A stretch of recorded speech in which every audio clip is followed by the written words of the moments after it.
नागपुर से तस्वीरें आपको दिखा रहे हैं कैसे आगजनी उपद्रव मचाया गया। चारों तरफ आग ही आग और लोग भी भागते हुए नजर आए थे और अभी पुलिस इस पूरे मामले को लेकर जांच पड़ताल कर रही है। ये 7 तस्वीरें इस वक्त आपकी टीवी स्क्रीन पर से आपको नजर आएगा कि आखिरकार नागपुर में क्या हालात बने हुए थे। लेकिन अभी वहां पर महाराष्ट्र सरकार की तरफ से आदेश दिए गए तो पुलिस प्रशासन पूरी तरह से अलर्ट है। ये आपको बता दें कि नागपुर में उपद्रव हिंसा जो हुई, आगजनी की गई, इसको लेकर के जांच पड़ताल लगातार जारी है और अब तक 30 लोगों की गिरफ्तारी भी हो चुकी है। आखिरकार कैसे पुलिस कार्रवाई कर रही है, रिपोर्ट दिखाते हैं आपको।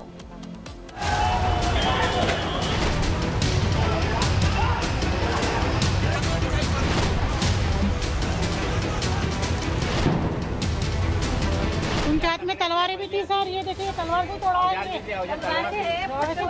पूरा तलवार से तोड़ा है और ईंटें पत्थर और खिड़की के कांच भी फूटी है ऊपर की। यहाँ पर चुन खास लोगों के घरों को नुकसान पहुंचाया गया, उनको गाड़ियां जलाया गया और बहुत ही गंदी बातें बोले गई। आगजनी, तोड़फोड़, पत्थरबाजी, तस्वीरों को देखकर आप भी दंग रह जाएंगे। यकीन नहीं करेंगे कि ये नागपुर की तस्वीर है। देखिए, कहीं पत्थरबाजी हो रही है,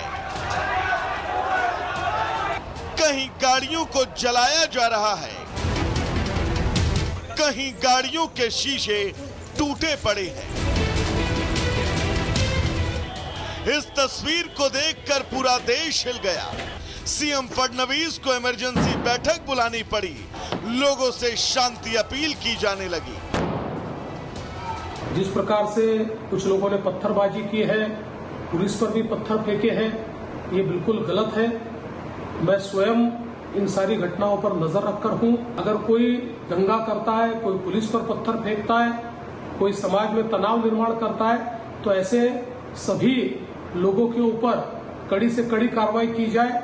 और मैं सभी को अपील करता हूं कि नागपुर एक बहुत ही शांति प्रिय इस प्रकार की नगरी है, यहाँ की शांति भंग न हो, इस प्रकार से सभी लोगों ने व्यवहार और बर्ताव करना चाहिए।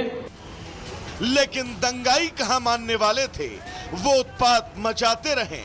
हद तो तब हो गई जब आग बुझाने के लिए फायर ब्रिगेड के कर्मचारी पहुंचे तो दंगाइयों ने उन पर भी पत्थरबाजी शुरू कर दी। दंगाइयों से आज ही जाकर पुलिस ने उन्हें खदेड़ना शुरू किया। हिंसा में शामिल लोगों को हिरासत में लिया जाने लगा। कंट्रोल में है और ऐसा कुछ नहीं है अभी कि जिससे कोई घबराए, परंतु जिन लोगों ने कायदा सुव्यवस्था हाथ में लेने की कोशिश की उनके ऊपर हमारी कार्रवाई हुई है और हो रही है। जो लोग इसमें इन्वॉल्व हैं उनकी फोटोग्राफ्स हैं, वीडियोस हैं। नागपुर पुलिस ने 30 लोगों को हिरासत में लिया है, बाकी पत्थरबाजों को पुलिस तलाश रही है। अफवाह रोकने के लिए साइबर पुलिस की मदद ली जा रही है। लेकिन इस हिंसा के बाद महाल इलाके में दहशत है। चश्मदीद बता रहे हैं कि दंगाई हाथों में तलवार, डंडे और बोतलें लेकर पहुंचे थे और घरों में घुसने की कोशिश भी की। उनके हाथ में तलवारें भी थी सर, ये देखिए तलवार से तोड़ा है, ये पूरा तलवार से तोड़ा है और ईंटें पत्थर और खिड़की के कांच भी फूटी है ऊपर की। खिड़की की कांच भी फूटी है। वहाँ पे वो हमारे आंटी का ऑपरेशन हुआ था, वो सोए थे और वहाँ पे सब गाड़ियाँ जमा करके और कार जमा 8-10 गाड़ियाँ जलाई उन्होंने और कार भी जलाई। यहाँ पर चुन खास लोगों के घरों को नुकसान पहुंचाया गया, उनको गाड़ियां जलाया गया और बहुत ही गंदी बातें बोले गई। तहसील पुलिस स्टेशन की लापरवाही से ही यहाँ के लोग का नुकसान हुआ, ये मेरा स्पष्ट बोलना है कि अगर पुलिस समय पर आ जाती, यहाँ पर अब समय पर रिस्पांस मिलता तो यहाँ पर नुकसान नहीं होता था। वो तो गनीमत रही कि वक्त रहते पुलिस पहुंच गई, नहीं तो और भी बड़ी हिंसा हो सकती थी। ऐसे में सवाल ये कि औरंगजेब आक्रांता था और ये बात दंगाइयों को भी पता है। ऐसे में जब वीएचपी और बजरंग दल औरंगजेब की कब्र के खिलाफ प्रदर्शन कर रहे थे तो मिर्ची किसे और क्यों लगी? Bureau report, Republic Bharat. तो नागपुर में आखिर माहौल बिगाड़ने की कोशिश की तमाम ऐसे सवाल हैं और पुलिस लगातार एक्शन में दिखाई दे रही है।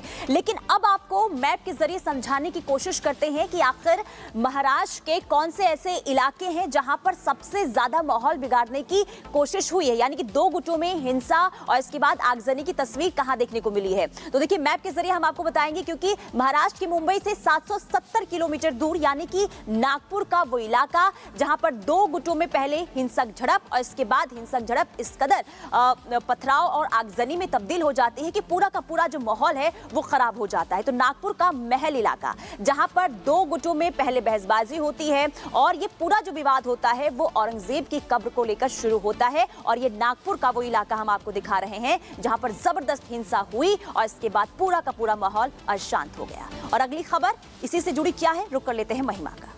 बिल्कुल पुनीता, आप भी तस्वीरें लगातार दिखा रहे थे, बड़ी खबर बता रहे थे, लेकिन अब हम आपको बताते हैं कि उपद्रवियों ने कैसे उपद्रव मचाया और किसी को भी नहीं बख्शा बाजारों में। और इसके अलावा आपने देखा गाड़ियों के शीशे फोड़े गए और पुलिस तक को उपद्रवियों ने नहीं बख्शा है। तस्वीरें अब आपकी टीवी स्क्रीन पर होगी जिससे आप अंदाजा लगा सकते हैं कि नागपुर में किस तरह से हिंसा हुई, क्योंकि 700 किलोमीटर दूर मुंबई से यहाँ पर हिंसा हुई है। पहली तस्वीर मुंबई आपको दिखा रहे हैं कि कैसे पत्थरबाजी हुई है, पत्थरबाजी यहाँ पर हुई है। उसके बाद आगजनी की तस्वीरें भी आपको दिखा रहे हैं कि आग ही आग चारों तरफ लगाए गए, गाड़ियों के शीशे भी फोड़े गए और जो भी उपद्रवियों के सामने आया उनको भी उपद्रवियों ने, दंगाइयों ने नहीं बख्शा, इसलिए उन पर अब कड़ी से कड़ी कार्रवाई की जाएगी। गाड़ियां भी फूंकी गई हैं, देखिए गाड़ियों को भी आग के हवाले किया गया, वो तस्वीरें भी आपको हम दिखा रहे हैं। लेकिन अभी पुलिस पर भी पथराव किया गया, वो तस्वीर भी आपको दिखा रहे हैं। देखिए ये पुलिस को भी नहीं बख्शा उपद्रवियों ने, पुलिस सामने आई रोकने के लिए, लेकिन पुलिस पर भी उपद्रवियों ने पथराव कर दिया। पुलिस को चोट भी लगी है, वो भी आप इन तस्वीरों में देख सकते हैं। पांचवी तस्वीर आपको दिखा रहे हैं कि पुलिस को चोट भी लग गई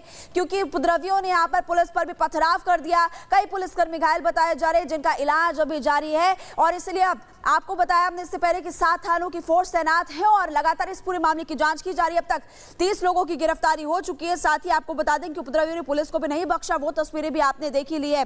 8वीं तस्वीर आपको दिखा रहे हैं कि उसके बाद पुलिस मौके पर पहुंची और ज्यादा फोर्स और उपद्रवियों को उसके बाद हिरासत में लिया गया, उनको गिरफ्तार किया गया। उन लोगों से अभी भी पूछताछ की जा रही है किसके पीछे और कौन लोग हैं, क्योंकि अब तक टोटल 30 लोगों की गिरफ्तारी हो चुकी है।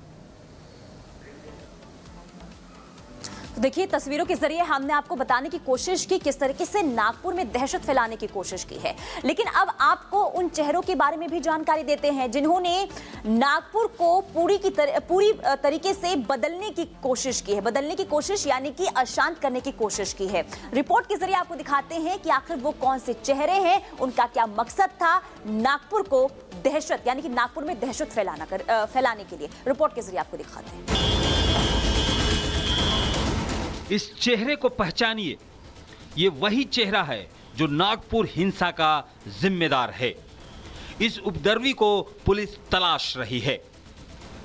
चेहरे धुंधले जरूर दिख रहे हैं, लेकिन ये चेहरे नागपुर में हुई आगजनी तोड़फोड़ के करता धरता हैं।